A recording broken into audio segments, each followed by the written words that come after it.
Good evening everyone and welcome to Gundam News. And last week Friday we got some pretty good news for the Ramba Ral fans in the audience, which frankly should be all of you. So, a tentative prototype of the Gundam Military Generation Zeon Soldier number 7 has been revealed, and it is a combo pack consisting of Ramba Ral and Hamon. However, judging from the prototype, the only action figure is going to be Ramba Ral, with Hamon just being a static figure. Although, to be fair, the word just here might not be entirely appropriate. Her proportions look leagues ahead of other GMG figures, and to say that GMG figures have quite ugly joints, especially for their price and their size, would be quite the understatement. And talking about the price, we have no idea about that so far, nor do we know when it's going to be released or which accessories it's going to come with. I wonder if Hamon is going to be the only accessory to try to keep it somewhat in the same price ballpark as the other sets, or if they're going to go all out for Ramba Ral. Just like Tamashii Nations did for the metal-built Crossbone Gundam X0 full cloth version. The first batch of reservations went up last week Friday, with the second batch starting on Wednesday, and I wouldn't be surprised if there's even going to be a third batch. We did already talk about everything that we're getting, but now we also got pictures of everything that it comes with.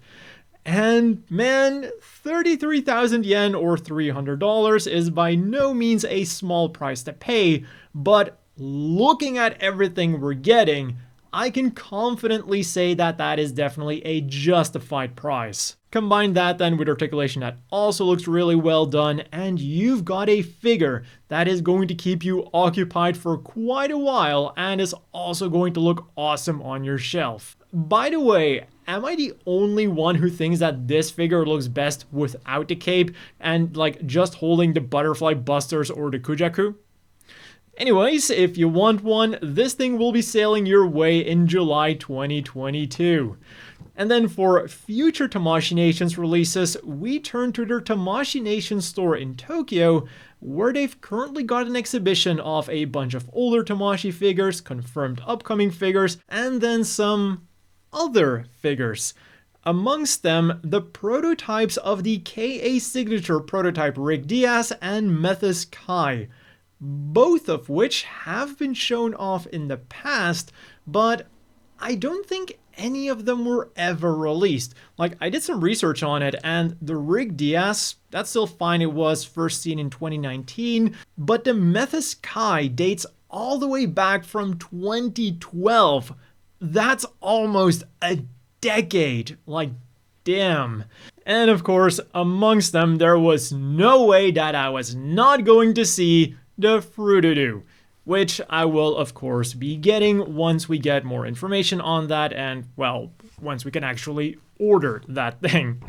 Slightly more wallet friendly then are the P Bandais from Code Fairy. They'll set you back 2,420 yen, or a little over 20 US for either of the riders, and 2,640 yen, around 25 US for the Efreet Jaeger. And boy are my sticker senses tingling with the riders. I would be both surprised and impressed if all of the yellow detailing on the white rider are parts, and if all of the red detailing on the black rider are parts. Maybe if there were brand new kits, I could have seen them do that, but based on my experience with my past Pale riders, I highly doubt that. Like, I wouldn't be surprised if that wing/cloak thing on the white rider would be entirely white, and if those radomes on the black rider were entirely black. Whatever the case might be though, the white rider comes with the prototype Shekinah Mega Beam Launcher that can parts form. Then it comes with 3 heat rapiers, and it can also replicate the Zeus mode.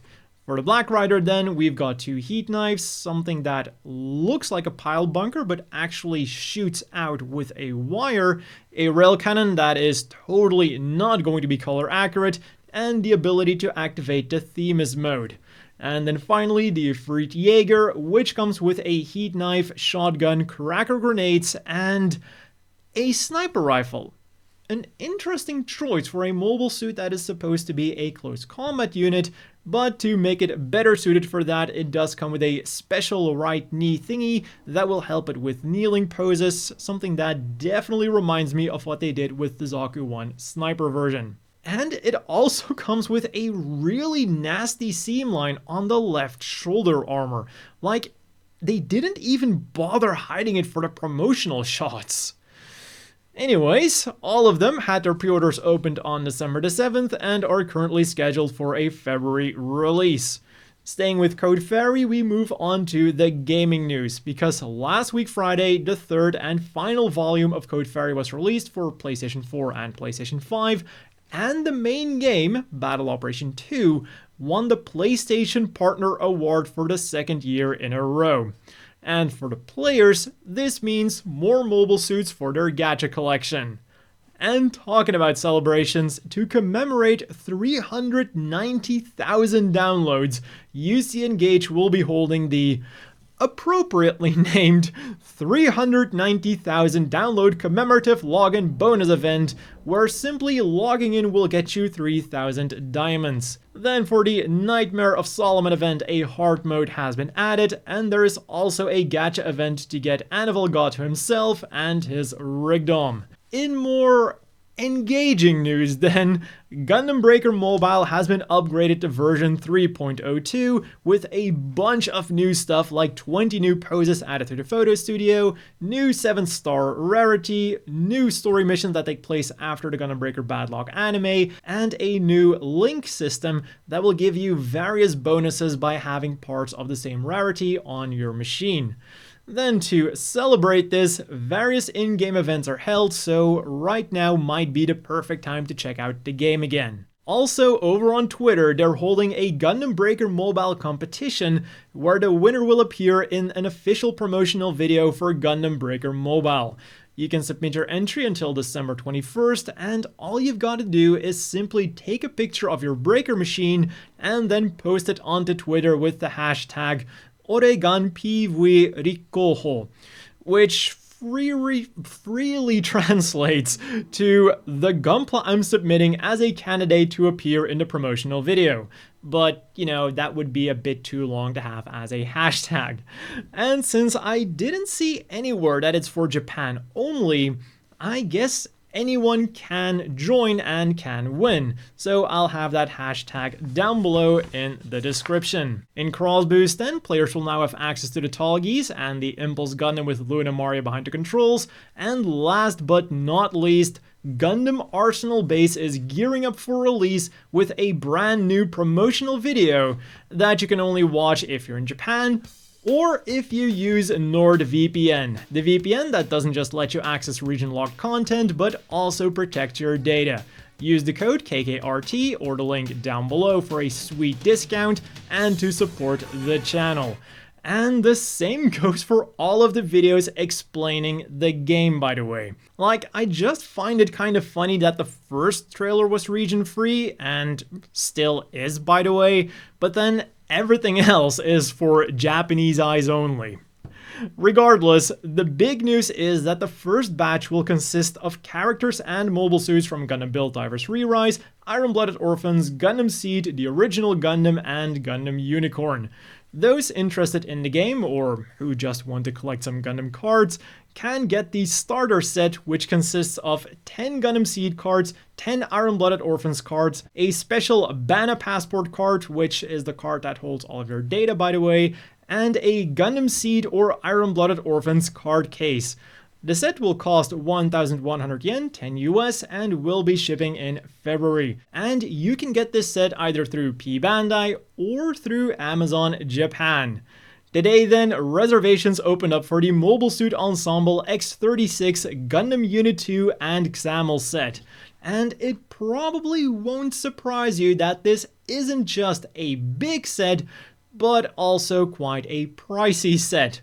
8,800 yen, or around 80 US to be exact. But at the very least, it does come with basically everything you'd expect it to come with.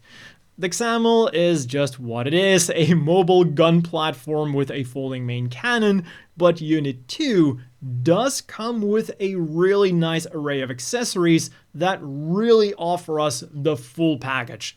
Of course, it comes with a beam saber and a nuclear bazooka, but it also comes with the beam bazooka and the MSLR missile launcher. And then of course it also comes with a stand, and I do like the fact that they also included a stand for the shield as well, so that that giant thing isn't going to start sagging. The final new announcement then is 5 new colors in Mr. Hobby's Gundam Color lineup. There is Freedom Blue, Justice Pink, Deactive White, Deactive Gray, and Deactive Black, or in other words, phase shift down. Each bottle is 253 yen, $2 something, and they will be releasing in January. As for the things we could get this week then, on Thursday, which is today at the moment of recording, we got the Blazing Gundam with its nice effect parts and face mask for 2,200 yen, 20 US. We got the Gundam Perfect Strike Freedom with its large amount of weapons for 2,530 yen, 25 US. The SDW Heroes Chiongshi Strike Freedom, that looks like it's going to be a lot of fun to paint, for 880 yen, 8 US. And the SDW Heroes Cleopatra Qubeley Dark Mask version, which looks equally fun to paint and will set you back 660 yen, around 6 US. Throughout the week then, the Zeta Head Exceed model series was rolled out in gacha machines across Japan, and 500 yen a spin can either get you the regular Zeta, Zeta Unit 3, or the Zeta Plus Unicorn version.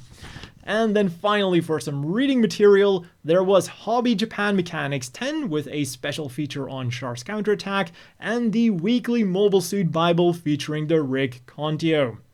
And with that, it is already time to go have a look at this week's Gundam apparel. Unfortunately, there's only one new collection that was unveiled this week. Strict G's Boa Fleece Jacket collection that went on sale last week, Friday. So for 17,380 yen, around 150 US, you could get a fleece jacket in either navy with AUG theme, red with Char's Neo Zeon theme, or black with a Mafty theme. And then for 20,680 yen, around 180 US, you could get a zip-up fleece hoodie in either white with Celestial Being theme, green with Tekadon theme, or red with Zaft theme. Moving on to the Gundam Café news then, and unfortunately there's not too much news here either. At least nothing relevant to us. And what I mean by that is, for example, you could get Gundam Café lucky bags that you can only go pick up at a Gundam Café. A physical Gundam Café in Japan, where we cannot go right now for obvious reasons. Then they also started reselling some Gundam glasses at various physical Gundam cafes. Again, we cannot go there.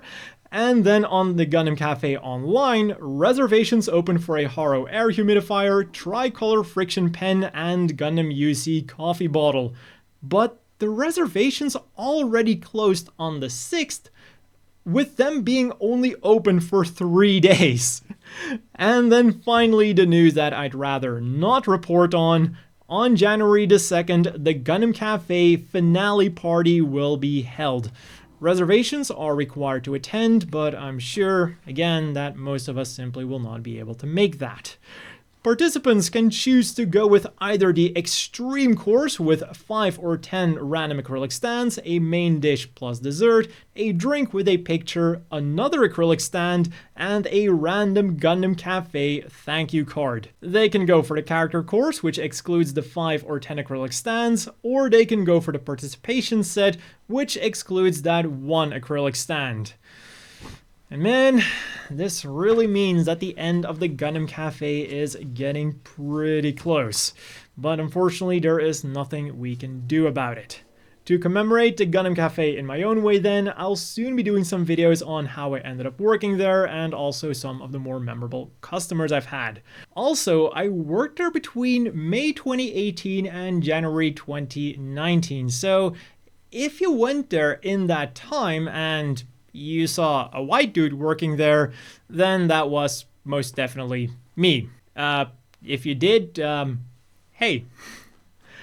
And that has been all for this week's Gundam News. As always, a big thank you to the Patreon supporters. I hope everyone watching has a great evening, and I'll see you all next week with more Gundam News.